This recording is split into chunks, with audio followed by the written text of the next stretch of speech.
failure tolerance and risk management. So from the perspective of learning from failure is crucial for product managers. We talked about the MVP stuff earlier on the podcast, but the stakes and consequences of failure, they differ dramatically between personal projects and professional responsibilities. The against that you're going to hear from this category is that your personal failures of like trying to build some cool little tool or whatever on your own, that doesn't even transfer into the professional risk management that a normal product manager running a real business. Well, so in the case of your own personal thing you're building and it fails, I mean, you're basically playing with your own money. In the other case, you're playing with somebody else's money. Totally different ballgame. Yeah.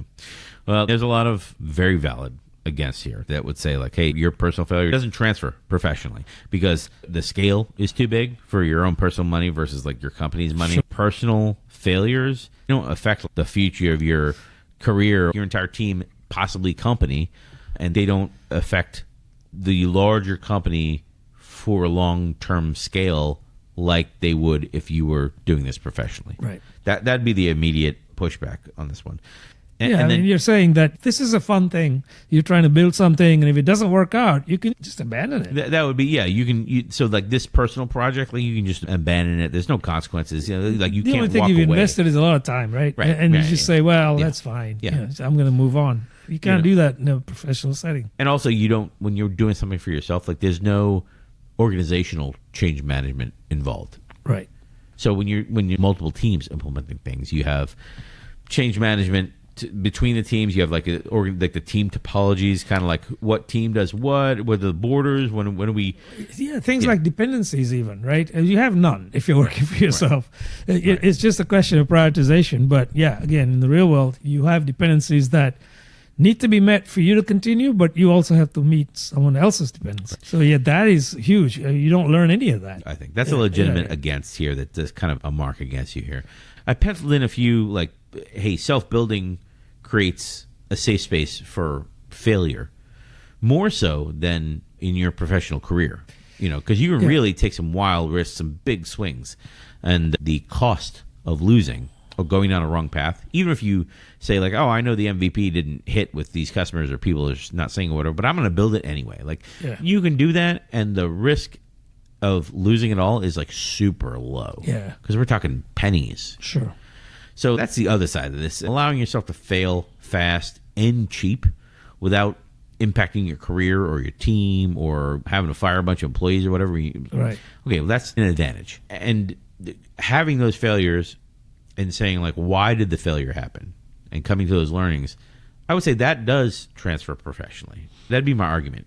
I think the concept of introspecting on your failures or near misses, however you want to say it, and learning from that does translate, right? But that assumes that if you're flying solo, you're actually even doing that. I mean, I don't know if you would do that. You would simply just brush it off and move on to the next thing. Yeah. The other thing that I wanted to point out here was there's not the organizational facade of politics and the other things that prevent teams from coming to the proper conclusions about why things failed. Like that stuff's not here when you're doing things for yourself. Sure. So you theoretically should get a more clear understanding. But if you're not stopping to introspect, you gotta have the intent. Right. If you're not stopping, like you're not going to hit the learning. Like if you're just concerned about running from point A to point B, you're never going to stop and really think about that time for thinking. But also, I would hope that because you're solo here, because you're building it for yourself, the pressure to just move on to the next thing is less than it would be in your professional career, where you have the whole stakeholder management quad pushing you to the next thing and kind of pushing you past that quiet, introspective kind of like deep dive. Yeah.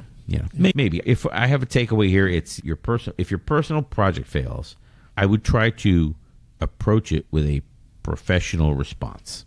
That would be my recommendation. You don't need to write out full postmortems or communications like you would do with stakeholders, but you need something that says, this was my bet. This is the way it turned out. This is maybe how deep down the path I went. You need something. Yeah, rudimentary RCA. I mean, that's at least at a minimum, you should do that to learn from it, right? More than anything else. Yeah. But you're also building that muscle to do that. Right. And so, I agree with all of that. I think that is one of the things that you do if you have the intent, right? I'm doing this, but if it fails, I want to learn from it. That has to be that intent going in. Otherwise, you're just going to, like I said, move on. It didn't work, so let's move on. Well, speaking of moving on, we're going to